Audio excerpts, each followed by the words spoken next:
Hello everyone. Welcome once again to the King's Crypt.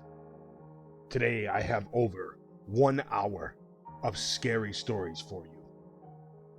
Please, if you like the content, at the end of the video, check out the playlist that I have pinned for you.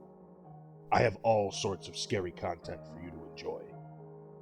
As for now, buckle in, grab a blanket, put on your headphones, and enjoy.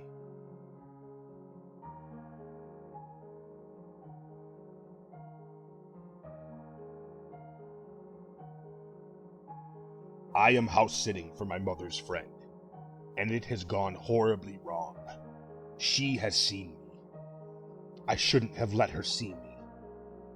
By bitter_rub 9701 of r/NOSLEEP. I've always been a paranoid person, seeing things out of the corner of my eye, hearing noises where none existed, jumping at the images conjured from my imagination. I spent many nights in my parents' bed as a child, driven off from my own by jeering faces in the blackness. Premonitions of death chase me, though none before have ever come true. Merely a byproduct of a naturally anxious mind, I suppose. It's the worst at night. Even worse when I'm alone. I'm a college student living with my family, but they take frequent weekend trips, leaving me by myself to watch the house and dogs. So many times I've looked up from the living room couch to the upstairs landing and seen a figure staring down at me, only to disappear once I blink. I keep my bedroom door locked at night and peek under my bed and behind my dresser before retiring to ensure my solitude. But I still wake to the sound of footsteps and heavy breathing surrounding me in the blackness. However, that's all irrelevant. My home isn't haunted. The dogs would know if anything was amiss. It's simply my mind playing tricks in the darkness and isolation. I assume the same thing was happening when my mother's friend asked me to house sit for her a few days ago. A frequent pet sitter in my youth, I already knew that my paranoia only worsened in new environments, so uneasiness was assured when I agreed to the task. The first day was uneventful. I watched some pirated television on my laptop and caught up with assignments I had been procrastinating. Plants on the back porch needed watering, and the pet rat upstairs needed her water filled. The stairs were steep and creaky, leading up to the hallway lined with doors. Two opened up to the children's bedrooms, where the rat's cage was. The one at the end was the guest room, where I would be staying. I noted with some trepidation that the door had no lock. None of the doors in the house did. There was an overbearing musty scent. I should say that something about the upper floors has frightened me since childhood. I blame it on my grandparents' old house, a long, dark corridor lined with bookshelves upon which old dolls sat, their unblinking, beady eyes endlessly staring. A children's playroom with ratty stuffed toys and a rocking horse that never quite seemed to sit still. A bedroom with a locked crawl space door, the handle always threatening to twist. Upon the bed sat a quilt my dead great-grandmother had made, and I feared that her spirit had never left it. Irrelevant yet again. There was nothing wrong with the upstairs of this house. There was nothing wrong with the house at all. It was spacious, open, with plenty of hiding spaces for any intruders, but there was nothing sinister about it. Just my overactive brain seeing danger when there was nothing. I did feel bad for the rat, stuck in a cage, no toys to chew on, just shredded newspaper coated with the stench of her own leavings.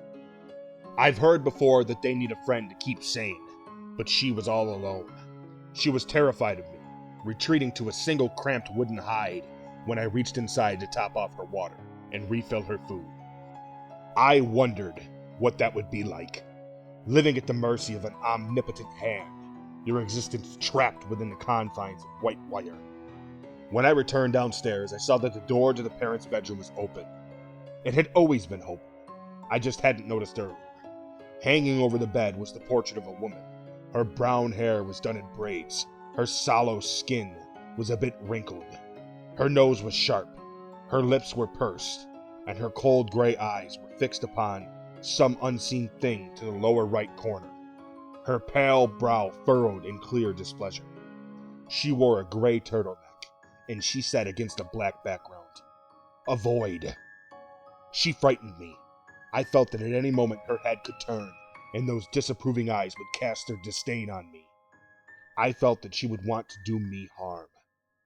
I told myself that I was being foolish, and to return to my laptop. I tried not to think about the woman. When evening began to fall, I gathered up my things and went to the guest room upstairs. It was uncomfortably warm, but the fan would not turn on. The sheets on the bed were yellowing, and the pillow was flat. The dank, musty scent still pervaded. The light switch didn't work. I didn't like that. Light switches never worked in my nightmares. There was a lamp, fortunately, on the bedside table, though it failed to illuminate most of the room. The closet door didn't fully close, no matter how hard I slammed it shut. Once again, I noted that none of the doors had locks. The front, back, and side doors to the house were all shut and securely fastened, so I told myself I was safe. I didn't quite believe it, though. I played some instrumental music for myself and tried to relax, but I still slept fitfully. When dreams did come, they were unpleasant. I was here, at the house, at night, watching the news. A serial killer was on the loose. I heard a noise from the parents' bedroom. I tried to turn on the light, but the switch didn't work. I don't know how the dream ended. I never do. I woke up before the sun rose. I went outside to sweep the deck and clear the pool sweepers. I found a frog in one of them. I put him beneath one of the bushes. He didn't hop away, and I worried that he was dead, but he was likely just frightened by my presence. He thought he was going for a swim in a pond, but was sucked in by some invisible, inescapable current to a dark mesh cesspool filled with rotting leaves and decaying beetles. I would find it difficult to move as well after such an experience. I was relieved to see that the woman in the portrait hadn't shifted. I considered closing the bedroom door, but I decided against it. In my mind's eye, I could see her moving about when my back was turned, and I reasoned that the effect would only worsen if the door was closed, and I couldn't view her at all. I wished that someone could be there with me, but I had no friends, and my family had always been dismissive of my fears. I knew that they were tired of me, and I didn't want to inconvenience them further by unburdening my unfound dread upon them. They never called me when they went away. I returned upstairs to check on the rat. She hadn't touched her food, but she had drank about half of her water. The bathroom sink sputtered when I refilled the bottle. Silverfish scuttled on the wall, swarming around some dark spot on the corner of the ceiling.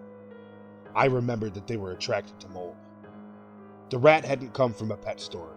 She was food for a ball python, whose cage sat on the opposite side of the room, but the daughter had decided to keep her instead.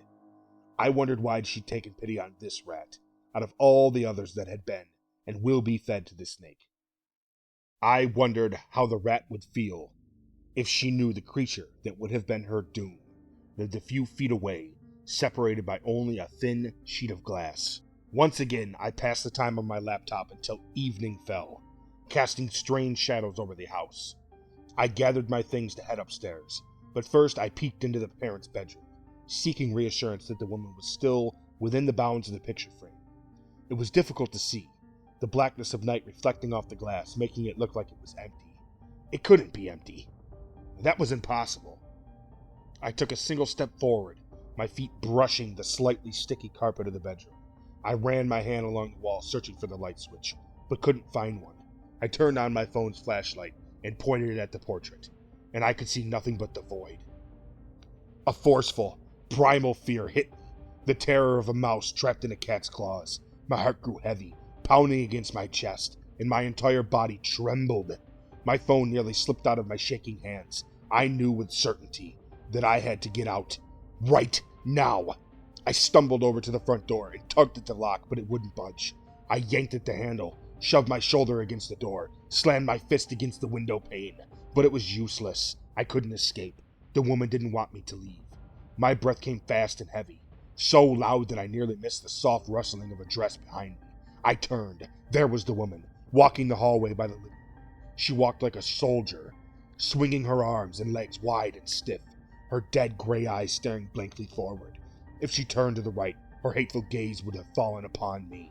The only clear path, the only way I could avoid being spotted was up the stairs. I didn't want to go upstairs, up into that dark, gaping maw, but what choice do I have? I couldn't leave. All I could do was pray that she didn't find me. I moved to turn the flashlight off on my phone, not wanting it to draw her gaze, but it had already died, the battery spent after a day of use. I crept as silently as I could to the base of the stairs. The woman didn't turn. I placed one foot, then another, upon the steps, waiting for one to creak, but thankfully none did. This brought me no relief, however.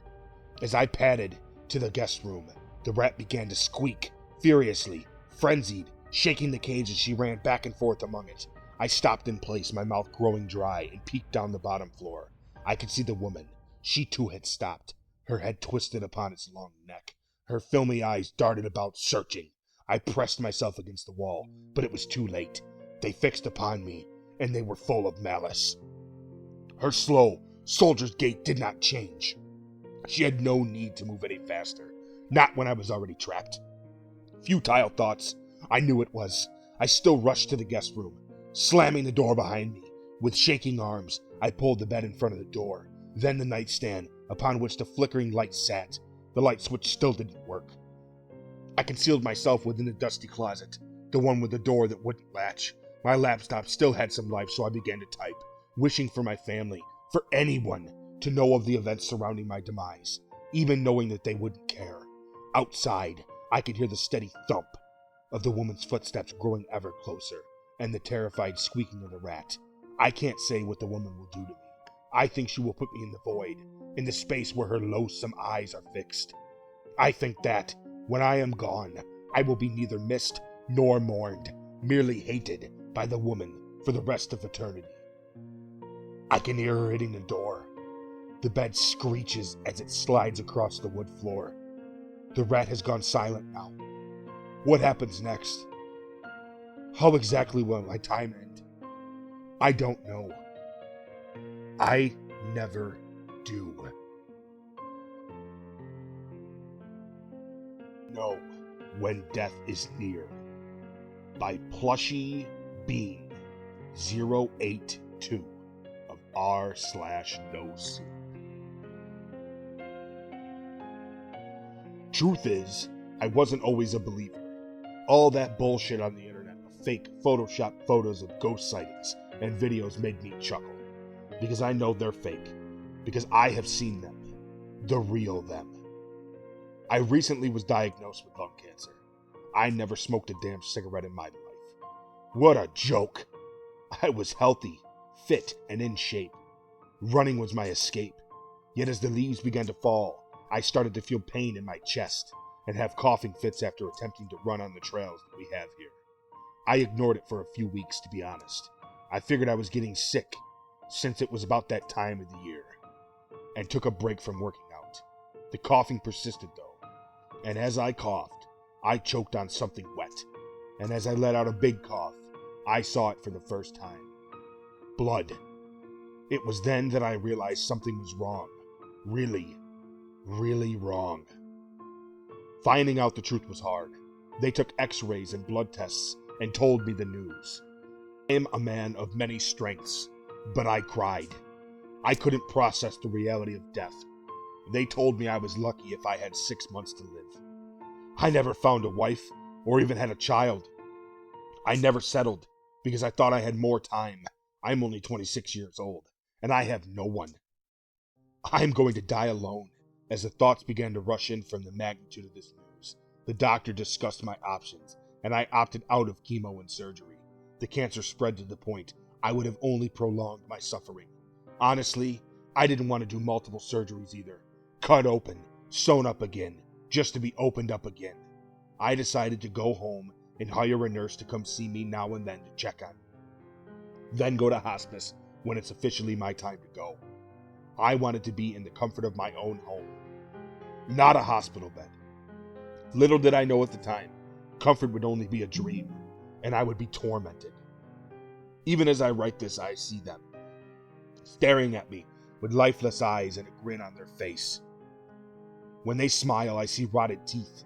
They look black, as if someone rubbed charcoal all over them. The worst is the smell. A putrid smell of rotting eggs fills my nose when they're near, as to tell me that they are close and ready for their supper, to eat away at any remaining life that I had. It wasn't always this intense, though. The event started small. I would discover things going missing, and being a non-believer at the time, I figured it was pain medicine that they were giving me. But then I started to hear voices. The first time I heard it, I was in my room, and it was my dad's voice. I was in the kitchen at the time, and I heard yelling. As I walked closer and closer, I could make out what was being said. "You stupid piece of shit. Your mother abandoned you because you're a low-life loser. You fucking nobody. You were a mistake." Memories of being a child flooded my mind. As I peeked in, I saw. It was a spitting image of my father. He was twitching and moving his body in unnatural ways. The yelling stopped, and the room became quiet as a chill ran through me. Gurgling noises and snapping of joints as he began to shift and morph his body to be on all fours. His neck snapped, turned to me, and he ran at me. I stumbled and started to try to run, but I began to cough, and as my chest seized, I fell to the floor. My oxygen tank. I saw it for a split second, but then the weight of my father began to crush me. "We know." With a distorted voice, he began to cackle. His voice starts to distort as he begins to eat my legs. After each bite, he grins while the blood pours out of his mouth. Then he stopped, looked at me and said, "Not yet," in a unison voice that sounded cold and shallow. I passed out from the sheer terror of the horror I had been through. Waking up, and I'm on the floor. I see my legs are fine. Confused, I shakingly get up. I was sick to my stomach, thinking the horror is over. Then I see them peeking at me behind the door, this time silent, watching me. Every move I make, their eyes dart in every direction I go. They do that a lot now, in between their torment, to remind me that they are always here. Each day as my health becomes worse, they taunt me. Each attack is in waves, and the truth is I deserve this, though, and that's why I'm writing this. They know what you have done in your life, and they know when your time is coming. They smell death lingering off your body as you get closer and closer to death's cold embrace. Believer or not, they will find you. They will consume you. They will eat and tear into your soul until you are pronounced dead. And they will make you pay for what you have done in this life. As I grab my pain meds, they look up giddily. They know what I'm about to do. They want me. I'm just pushing up the timeline. I can't take this shit anymore. She was only a teenager, and I was only sorry if I got caught. Law enforcement couldn't find me since I hid her body well. Yet they know I will pay for my sins. As I write this confession, they are getting closer and closer to me. I hear their voices damning and condemning me, laughing after each pill that I swallow. But I'm realizing my death will not be the end or peace for me. My skin is beginning to feel like it's being burned, as each limb feels like it's being torn. I'm rushing writing this as my eyes grow heavier. The voices are getting louder as well, laughter mixed with cries of joy. My time has come, and I will pay for eternity. They have always known that. But it was only as I grew closer to death that they revealed themselves.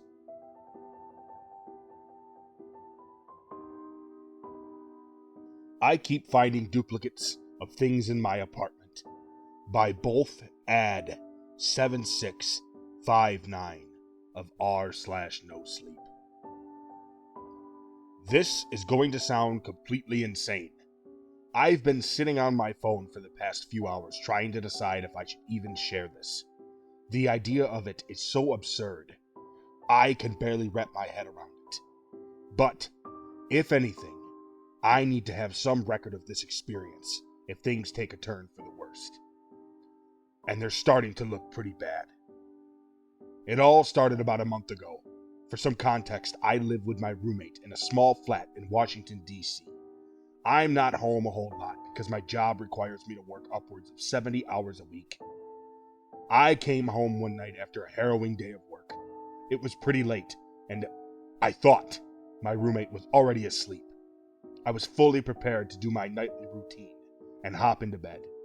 I unlocked the door to my apartment and set my keys on the kitchen counter and opened the fridge to scarf down some leftovers from the day prior.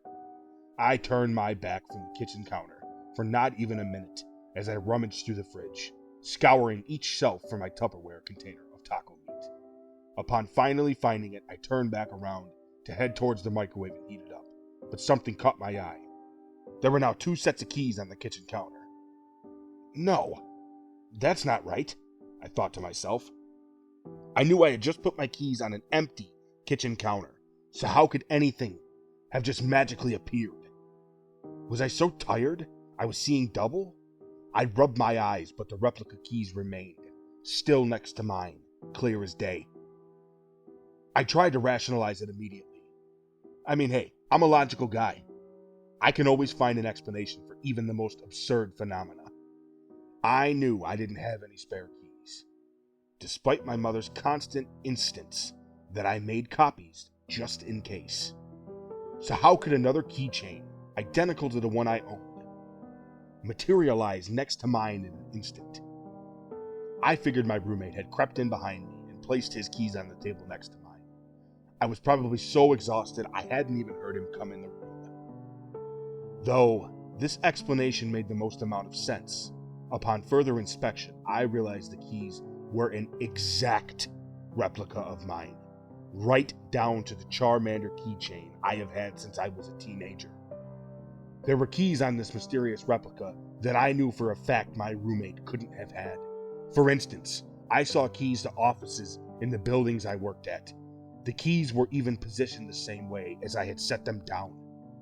It looked as if someone had copied the exact placement of my keys and posted it directly next to them.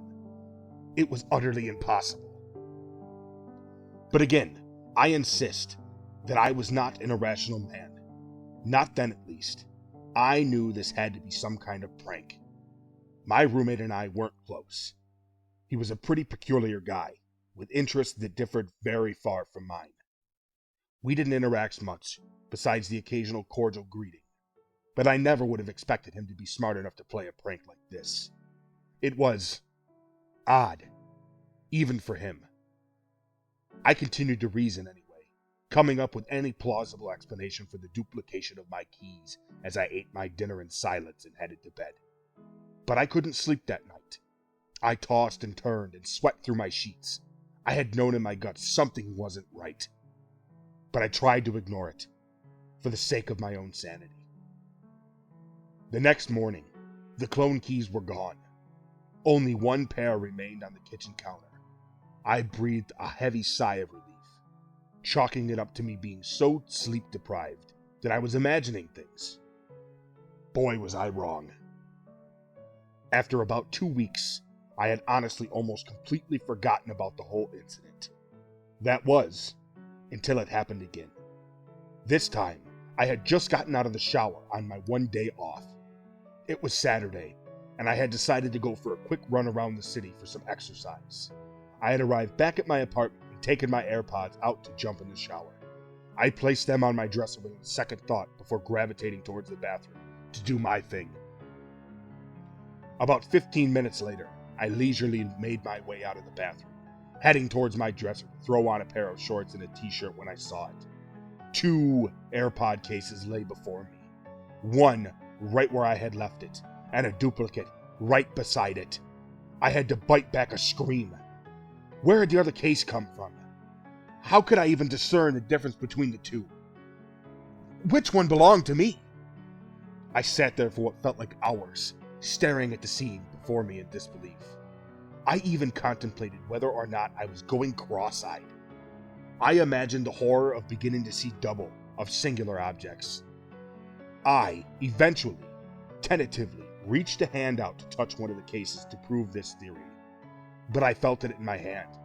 I felt them both in my hands at the same time. That's when I decided something was seriously wrong. Now, what I did next, I cannot provide an explanation for. I'm not sure what came over me. Perhaps it was sheer curiosity. Whatever it was a mistake. I had scrambled over to my bed, tearing away at the sheets and the comforter, to find my phone, and ran back to the AirPod cases. I picked one of the cases up. At this point, I wasn't sure if picking up the duplicate or the original, but in hindsight, I'm assuming it was the duplicate. I stared at my phone and saw they were connected to the AirPods. I pressed play on the song.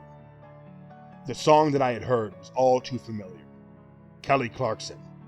The music I heard coming from these AirPods, if you could even call it music, was not Kelly Clarkson's Since You've Been Gone. No, this was what I can only describe as the most demonic sound I had ever heard in my life. It was a chorus of screams, women, children, monstrous creatures wailing in agony, and at a volume so loud, I thought my eardrums had burst. It was similar to what I had imagined the depths of hell might sound like. I nearly smacked myself outside of the head, trying to rip the AirPods out of my ears. I felt all the blood leave my body as my knees buckled beneath me. I couldn't move. I couldn't react. I couldn't even scream. I had no idea what I was dealing with, but I was beginning to believe it was the otherworldly. My sanity had fled me in a mere instant, and I had no idea what to do next. That evening, I contemplated checking myself into a mental hospital. The doppelganger AirPods had disappeared, but I had started to notice the clones of my belongings appearing more frequently.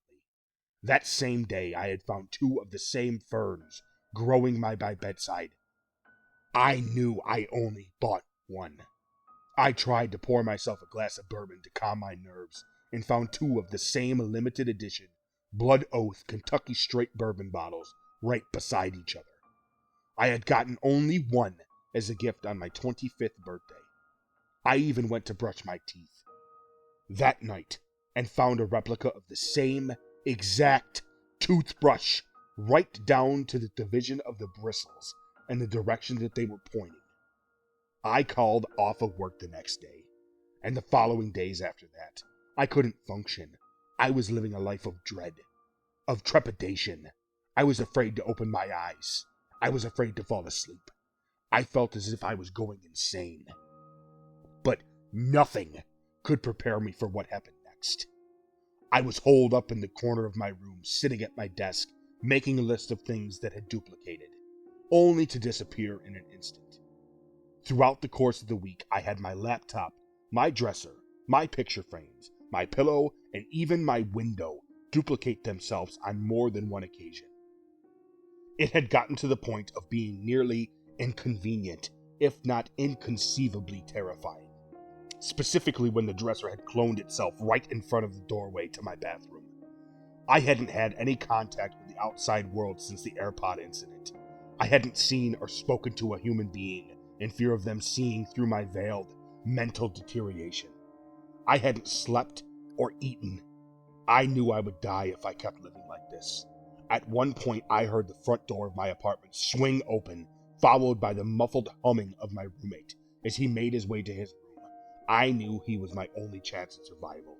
He was the only other person I could cling to, that I could use as some token of normalcy, someone to keep me grounded.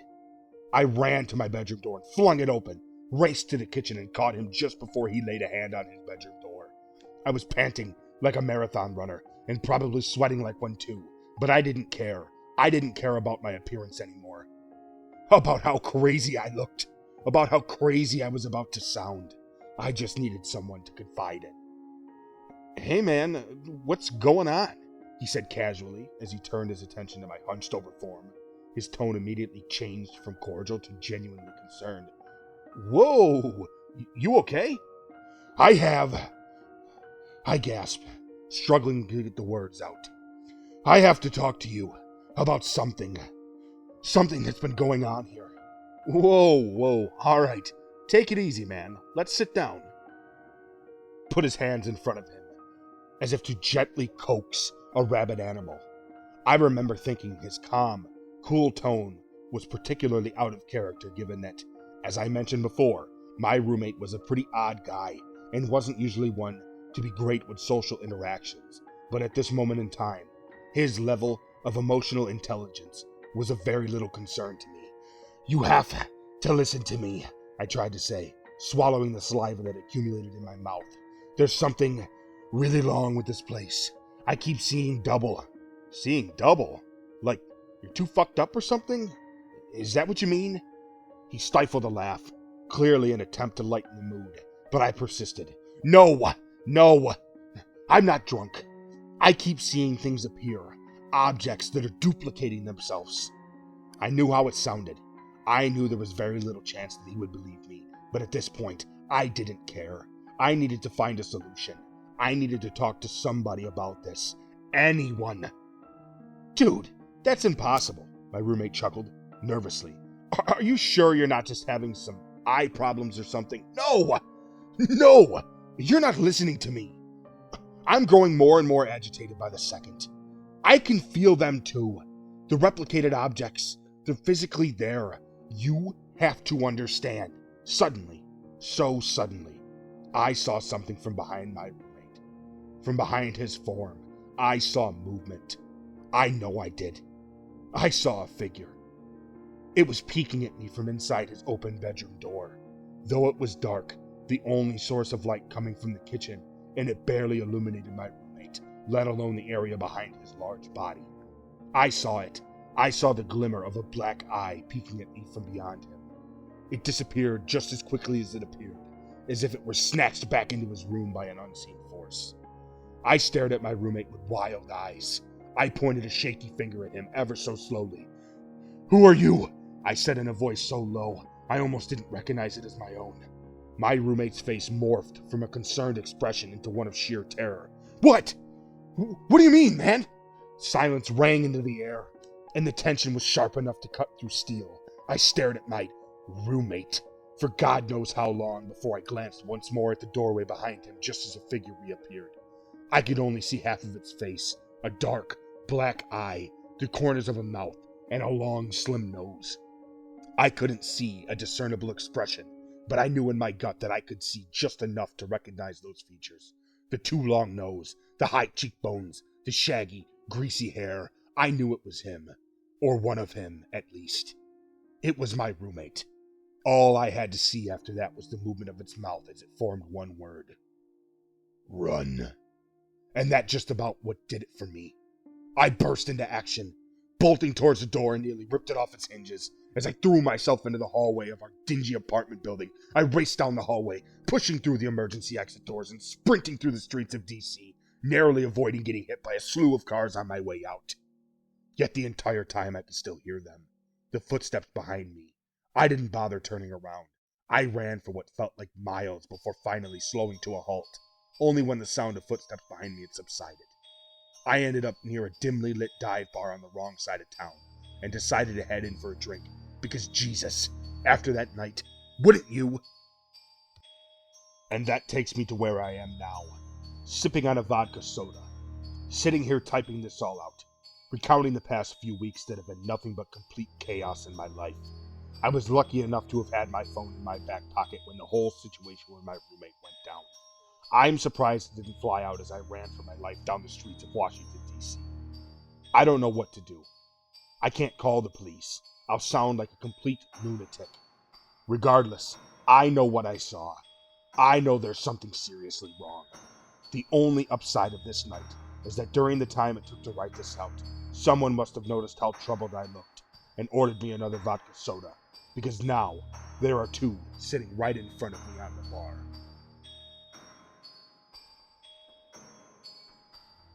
My Dead Mom Keeps Visiting Me at Night by Red-Pine 9000 of r/NOSLEEP. My name is Fisher Jacobs. My mom said it would be helpful to write out my feelings on something and talk about significant events in my life, mainly because I've been having issues with depression and suicidal thoughts. I think about it a lot. Too much, probably. I prefer to be alone most of the time. Sometimes I have trouble even being with my friends. My mom said I spent too much time in my room in the dark, so she took my curtains away. Sometimes I think she hates me. My dad is Bert Jacobs. and my mom is Jennifer Jacobs. We live in a pretty nice house in the country. My dad owns about 100 acres of land. Half is a field and the other is woods. The house is 2 stories, the whole upstairs being my bedroom, and I have a big window on one side overlooking the field. The basement is furnished and has a bedroom for guests, but it's basically my Uncle Jeremy's room. He lived with my grandmother until she passed away about a year ago, and ever since, he's lived here with us. My mom told him he'd have to get a job and find his own place, but it hasn't happened yet. I turned 18 today. It was a fun birthday, being my first step into adulthood. First journal entry, May 27th. Last night, my mom left the house sometime during the night without telling anyone. No one ever heard her leave. Every morning my dad has woken me up early to go feed the chickens. As I walked out the back door, I noticed something white swaying in the tree line of the woods. I told my dad, and we made our way back there. But what I saw will forever be burned into my mind. It was my mom, hanging by her neck, in nothing but her nightgown. June 10th. It's been exactly 2 weeks since she died. I see her pale face, devoid of life, in my dreams every night. The coroner said it must have happened around midnight. I think Dad is doing the worst. He hasn't really talked much since it happened, and he doesn't really leave his room unless he's going to work. He stopped taking care of the farm, so I've been doing most of it. I had a really strange experience last night. I woke up in the middle of the night and felt drawn to my window.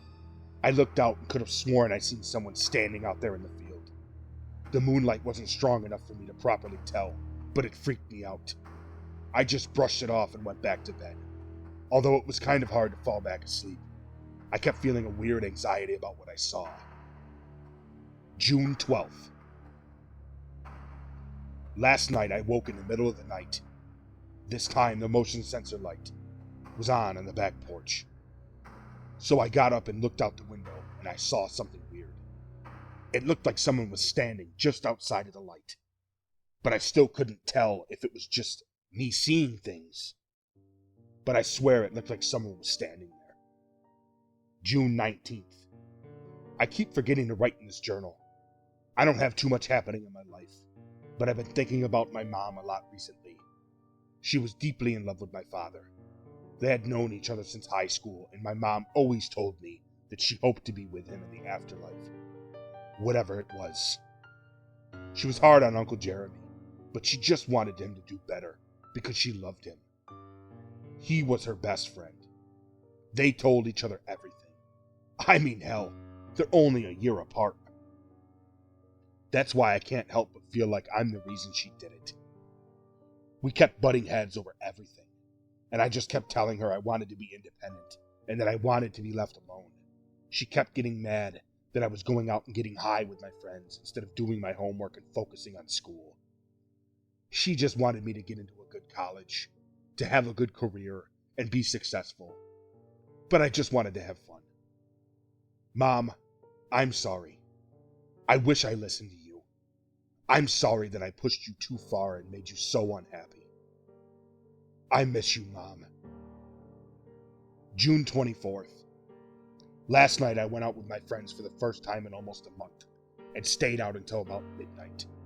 When I got home, I circled the house to the back door so I didn't wake up my father. Luckily for me, he usually leaves it unlocked for me so I can get in easier when I get home. But as I rounded the corner of the house to the back porch, the porch light was already on, which I really didn't think twice about. But as I reached the door, all the hairs on the back of my neck stood up, and I turned around instinctively. My heart dropped. My stomach twisted into a million knots, and I froze in place. I saw her. I saw my mom. But instead of the warm, comforting feeling I used to get, I felt like a fly in a spider web. She was standing in the light, motionless, wearing her white nightgown. But something was wrong. Her face didn't look right. It looked as though her skin had been removed and then stretched over her skull, with her mouth looking as if it was being forced to smile, as if being held by hooks. Her eyes were pitch black, and it looked as if she had no eyelids. Her proportions were wrong as well, as if her arms had extra bones in them. As I sat there, she froze, to make a sound like a death rattle, but it was coming from her chest. She then forced out a word from her chest without moving her mouth. Fisher. I almost puked. It sounded like my mom, but something was wrong. Her voice was strained and hoarse. I instantly turned, opened the door, and slammed it shut behind me, and I screamed at the top of my lungs for my father. He instantly came running in with a gun. He asked me if I was okay and what happened. I told him exactly what I saw. He looked out the window in disbelief, turned to me and said, "There's nothing out there, Fisher." I quickly shot up and looked, and he was right. There was nothing there. June 25th. My dad pulled some strings and got me in today for a psych eval. I don't even believe what I saw myself, so I agreed to it. They diagnosed me with schizophrenia, and they prescribed me some medication, and that was it. We'll see if it works, I guess. June 27th. So far, I'd say the medication is working. I never had any previous episodes, so I don't know what it meant to do. All I know is I haven't seen anything unnatural or strange since that night. July 1st. I woke up last night and the back porch light was on again. I looked out my window and she was there. Except, she was closer. She just stood there not doing anything. I pulled out my phone to get a picture, but when I looked through my phone, she wasn't there. She had disappeared. I don't remember falling asleep, but I must have gotten so freaked out that I fainted, because I woke up this morning on the floor at the foot of my bed. July 8th. It happened again. I woke up randomly, and yet she was there, but this time she was staring directly at me. She changes what she does each time, seemingly. It feels like she's learning or something. I don't understand. She's been haunting me for weeks now.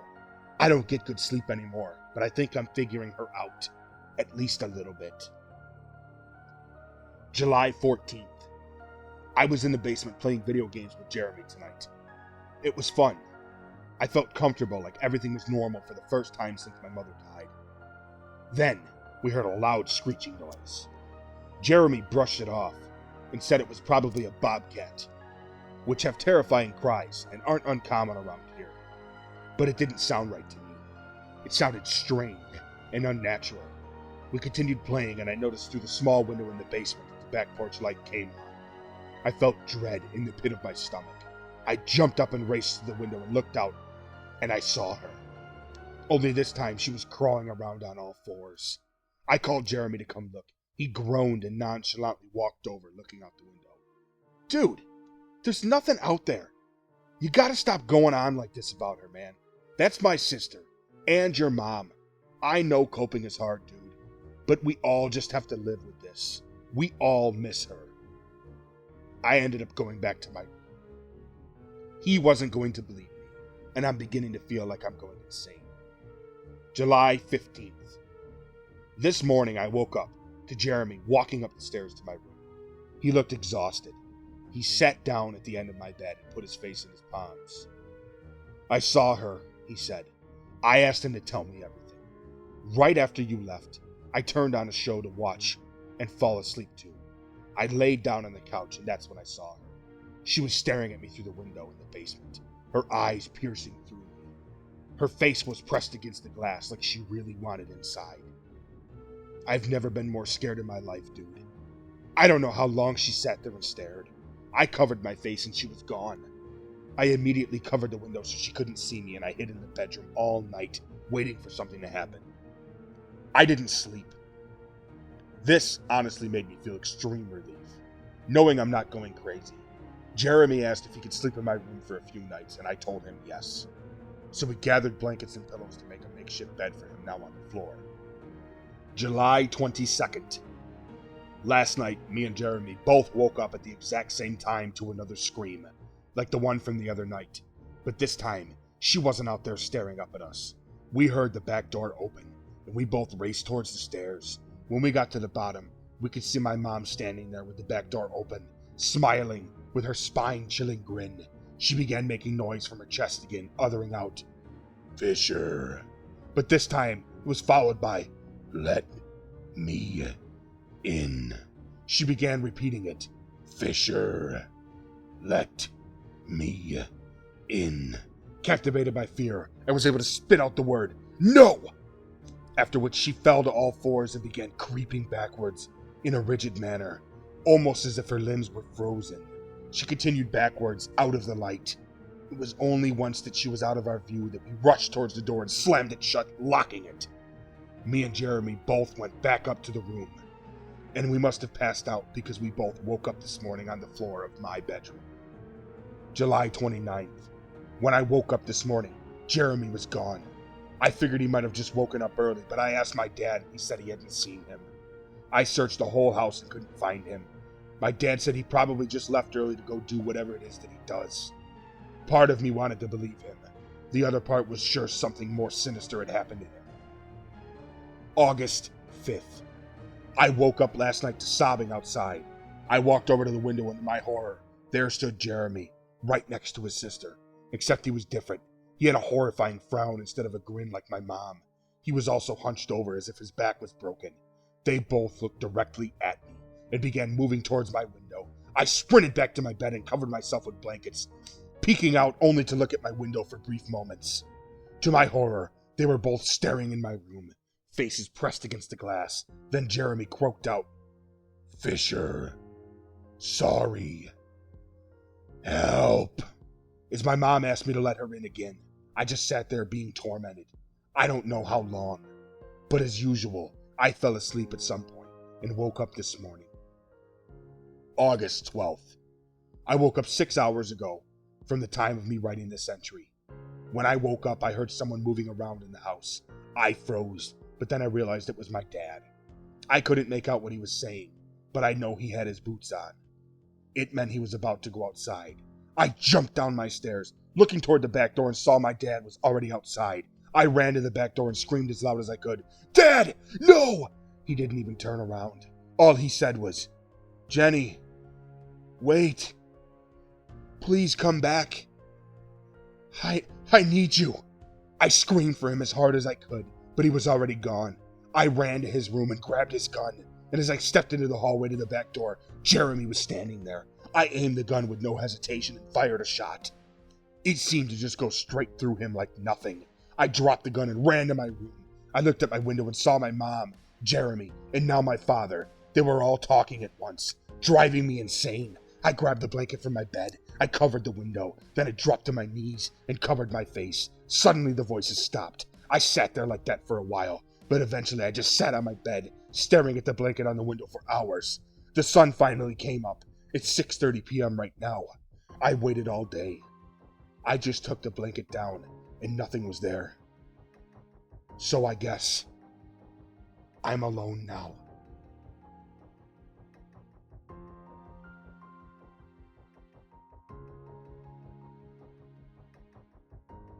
She looks just like me.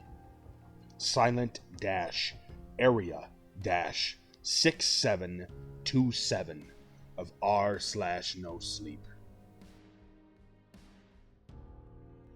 I've been hallucinating since I was 11 years old. I'm 22 now, fresh out of college here in the middle of Wyoming. I got my bachelor's degree in education with a major in fine arts, which is where the story starts, but unfortunately, not where it ends. I was a sophomore in college when I got my medication that would actually work for me. My doctor and I had tried multiple prescriptions before we found the golden trick. Aripiprazole, Abilify for short. The meds helped a lot. However, they didn't completely quell the hallucinations. I would still see things out of the corner of my eye or in the shadows of a dark room. With the help of Abilify, they don't scare me. At least, they didn't used to. I live in a one-bedroom apartment alone. I got the place back in May, right after I graduated, and left my claustrophobic dorm room. Anyway, it's now November, meaning I've been living here for 6 months. One of the biggest fears I've ever had regarding my hallucinations is seeing somebody that I know. deformed, and mutilated. I'm also afraid of seeing huge bugs or uncanny animals. Somehow, though, some graceful turn of fate, none of them came true. But what I've experienced is much more terrifying. Back in late September, a friend of mine, Delilah, crashed over for the night. She was my roommate in college for 3 out of the 4 years that I was there. With that being said, she knows all about my hallucinations and my issue with the antipsychotics I've been on. As the night was closing in, she asked me if I had an extra set of sheets for the air mattress I was letting her use. I made my way to the bedroom to look for it, as I knew I had some somewhere. I looked in the closet, but there were only old boxes and some shit I had never unpacked. I thought about the space under my bed. Surely it was under there. Where else would I put something I thought I'd never use? I walked to my bed, getting on my knees with the purpose to search. I let my hands hit the cold wood. I tucked my hair behind my ear and tilted my head to eye level with the blackness in between the box spring and the floor. My eyes wandered through the space until they met with someone else's. Mine. I whipped my head back up as quick as my neck would support, banging my head on the metal bars of my bed frame. Delilah called from a couple rooms over, asking if everything was all right and if I had found the sheets. I told her everything was fine and that no, I hadn't. Still on my knees, I stared at the floor. I rubbed my head with my hand. She was smiling. This was the first time I had a hallucination of myself. At the start of October, I got a new and honestly better job. I would be a high school drawing teacher. My students and I would be working mainly with charcoal and graphite. I was extremely excited, as this was the job I had always envisioned for myself. I was told the former teacher had to resign. Why? I wasn't sure of, nor was I informed of the reason. I was 6 days into my position when I saw it. I got home around 4 in the afternoon, and I was eager to take some sort of power nap. As easy as it may seem, teaching was exhausting. I laid down on my bed. I thought of my day, the kids, and my lunch. This was the exact life that I wanted. I was living my dream. I put my phone on the side table, but immediately thought it would be better to charge it as I slept. I dropped my head off the side of the bed, allowing my hair to touch the floor. It was getting quite long. I felt the charger between my fingers, but as I was bringing it up, I dropped the cable back onto the floor. I turned to look at the charger. I noticed pieces of hair on it that certainly were not mine. I trailed my eyes down, following the strands. She was peeking out from underneath the bed. I could only see her eyes, but holy shit, they were the worst thing I'd ever seen. I turned my whole body back onto the bed. I shut my eyes as tightly as I could, inward, reminding myself that it wasn't real. It couldn't be real. But she had my eyes, the exact same color, the same shape. I counted 5, taking slow, deep breaths. I hesitantly opened my eyes, looking very carefully to where she had just been. Thankfully, she was gone. I would see her from time to time while at work, or in the gym, or anywhere really, just quick flashes of her wide smile. Recently, I saw her as I was teaching a class of juniors. I had just started telling them about the art history course I was required to take in college. One of my students piped up and asked how boring the class had been. I smiled at him, preparing myself to give him the appropriate answer. I looked past him to the back of the room. Usually, my hallucinations tend to be vague outlines and silhouettes. She, however, was not. As she stood at the height near the door, I could see her in full. Same hair, same eyes, same nose, mouth, and some fucking how the same exact clothes that I had been wearing that day. A white t-shirt with brown slacks. Her grin was inhumanely large. I stumbled over, my response to the student. At that moment, I felt like I'd never felt fear before. I was unexplainably scared, but as soon as I blinked, she was gone. I invited Delilah over that upcoming weekend. I couldn't be alone. Not with her. Me. These hallucinations were getting out of control. I scheduled an appointment with my doctor to get my prescription either changed completely or to a higher dosage. When Friday rolled around, I opted to stay in my car that was parked in the teacher lot. No way in hell I was going back to my apartment alone. I stayed there for 2 whole hours, watching my phone die as I scrolled on Facebook, Twitter, Instagram, anything to keep my other me out of my mind. Delilah texted me around 5:30 that she was on her way. I drove home. I felt insane. What was happening? Why Was now the time my meds stopped working? Were they just becoming less effective? My mind raced 1,000 thoughts at once as I pulled up to my apartment, and Delilah was outside, a smile on her face. How were the kids today? I smiled weakly in response. I unlocked the door, and the two of us walked inside. After some catching up, I got to the point. You know how I see things. Delilah quirked her head as if confused. Yeah? Are they getting worse? I guess I'm not sure what's going on with them. Embarrassment creeped its way up my cheeks. She nodded in understanding. Here, let me make you a drink. It is the weekend after all. She trailed off, her voice getting softer as she stood up and walked through the hallway into the kitchen. I sat there in uneasy silence. My appointment is in a week, but it's not soon enough. I felt like the meds were working, but obviously they're not. Why did it have to be me? Why couldn't I hallucinate a cute puppy following me around, or a regular person that wasn't fucking me? Delilah came back from the kitchen, 2 glasses in hand. When our eyes met, her face twisted with confusion. Hey, how'd you get in here so fast? She asked, setting down a glass on either side of the coffee table. I never left the couch, I replied, taking my drink in hand.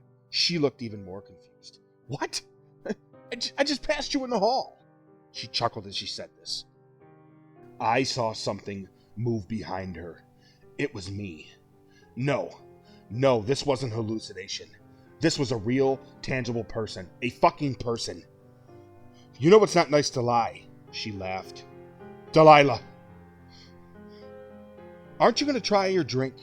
I just picked what you had in the fridge, so I'm sure you'll like it. Delilah, I said as the other me came closer to her. And I do know you like your alcohol. If your 21st says anything, Delilah, please, I begged, wishing she'd stop talking. She did, and finally looked behind her. She could see her too. With no warning, the other me brought her hands out, one hand on top of Delilah's head, the other her jaw. I screamed out, and so did Delilah. The other me smiled, a small, menacing curve of the lips. I closed my eyes, terrified of what was about to happen. In the dark with my eyelids, I heard it. The snap. I opened my eyes in a fit of panic. Delilah was splayed out across the floor of my living room, my drink staining the carpet. In my fear, I had dropped the glass. Her head was facing the ceiling, but so was her back. I felt sick to my stomach, trying to keep the bile from making its way up. I quickly darted my eyes through the layout, trying to find the other me. I never did. It's been some time since all of this went down. I called the police, and they're starting an entire investigation. And although I don't think they fully believe me, someone else's fingerprints were found on Delilah. I've started cleaning out my apartment, moving some stuff to my parents. I can't stay in this damn apartment. I just can't. I ended up moving my bed to the other corner of my room during the process.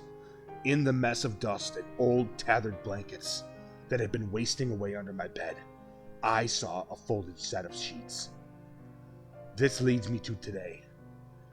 I saw her peeking through my window a few hours ago. Why won't she leave me alone?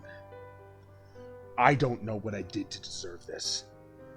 But dear God, I hope she goes away. I just want her to go away. Hello, everybody. We have reached that boring part of the video where the content ends and my voice continues. I greatly appreciate the time that you have spent listening to my content today. And I really do hope that you enjoy all that this channel has to offer. If you could please like, comment, and subscribe to let me know that I'm doing a good job, as well as share all of this content with all and any of your spooky friends and family. I greatly, greatly appreciate all the support. Please remember to go and check out these fantastic artists on r/NoSleep. Their stories will be down in the description, as well as at the mid breaks between each story. Have a killer day.